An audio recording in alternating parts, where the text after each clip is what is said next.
Sheridan Update. We're going to find out how our utility bills are made, where they come from, and we're with David Ford. David, you do the work of how many? 10 men at this point? At least 10. At least 10, all right. So in addition to your other duties, you read everybody's meter. I do, city and saws. Okay, so for that, you have to go through backyards with a little book and a pencil and dodge dogs, right? Not anymore. That's the way it used to be done. Now we drive up and down the street and we drive by somebody's house, and this sends out a signal to the person's meter and it reads the meter for them. And so it pings the meter in essence. Yes.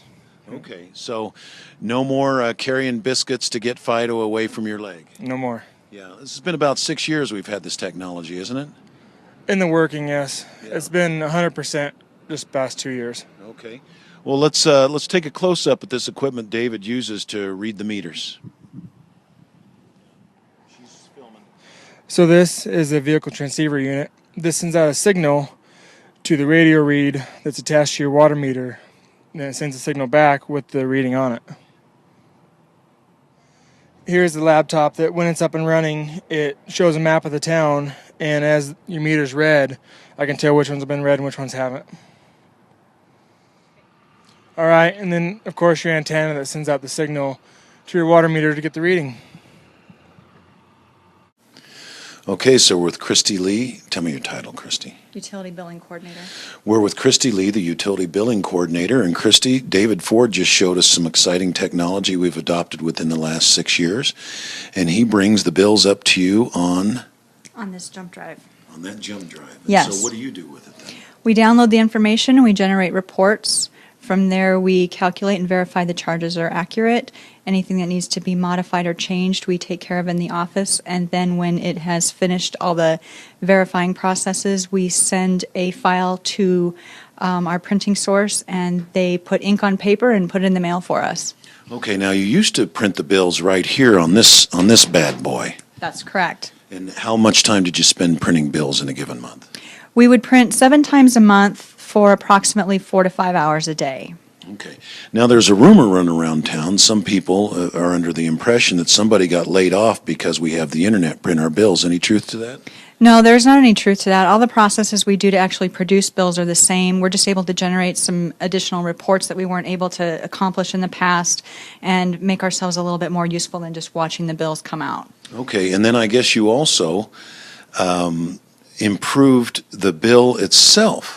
We did. We modified the bill by inserting a return envelope, and also we have been able to move forward with electronic bill offerings, which are going to cut back on a lot of paper costs and other functions there.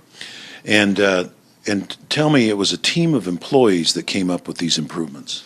It was a really large number of people, all who came together through a couple of different departments. We had the assistant treasurer involved, the treasurer, Kathy here in billing, myself, Dan Roberts, the utilities director, Mike Peacock in utility services, Paula in accounts receivable. All of us worked together to come up with a modification that we believe will help meet the needs of everybody.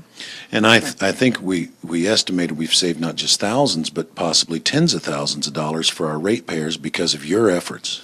Well, we'll know more in the long run, especially as people sign up for e-bill and we are able to save costs on the paper and the postage. But we think that that's going to be a huge benefit to everyone. So now when the bill goes out, and I'll say I personally appreciate the envelope, because every time I go to lunch at the senior center, there's a couple people catch me and they'd say, you know, I think the city owes me a nickel because I always have to supply my own envelope. And you've gotten a lot of compliments on the new bill form. We've had a lot of support on the new bill form. The other one was a little bit difficult for some people to open, and being able to provide that envelope, not have to write it out, put a stamp on it, send it that way has been very beneficial. All right. Well, thank you for all your work on improving service for our customers. I know I've heard a lot of compliments about the new bill form. Well, I appreciate everything, and I do appreciate also the support from management around us, because these were big changes, and it helps to have the support. You betcha. So let's go downstairs and see what happens once you get the bill from Christy and you mail it in. So continuing where utility bills come from, we're here with Dean Webb. You're the assistant treasurer, and you're part of the project that we heard Christy Lee describe of employees coming together to come up with some efficiencies. David Ford showed us how he reads the bills by remote pinging, takes a thumb drive to Christy Lee, she edits it, the bills are printed over the internet, a new improved form, and then the bills come to you, and there's multiple ways that people can pay. And can you name them all, I'll bet? Sure. There's ACH, there's online payment. You can pay in person here at the office. There's Dropbox on the outside of the building. And there's credit card, correct? Or you can mail it back in the envelope. And you can also do it by phone. Oh, seven. I'm sorry, I was short one.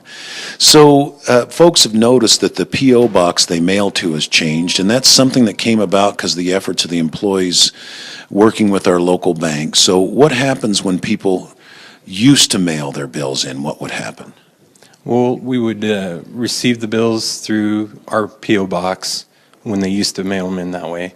And then we'd go to the post office, gather those, bring them here, open them up. With a letter opener? With a letter opener.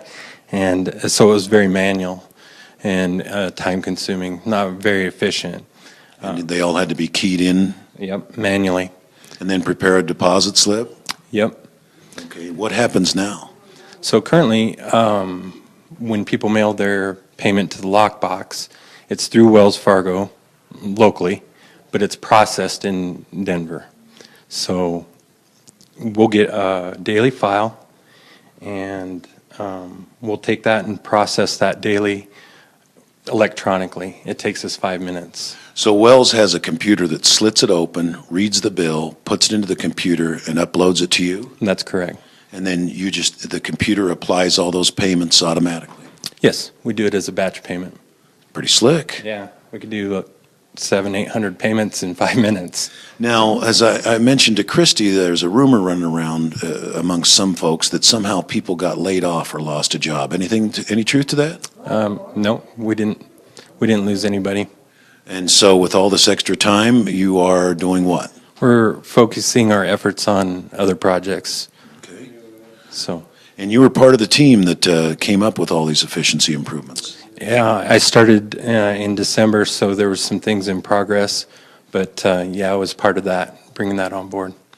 Well, Dean, we appreciate the work that you, Christy Lee, David Ford, Mike Peacock, all the folks in utility billing, utility maintenance, collections, all of the work in making sure that the best possible service is delivered as efficiently as possible to the citizens of Sheridan. Thanks for all your work. Thank you. I appreciate it.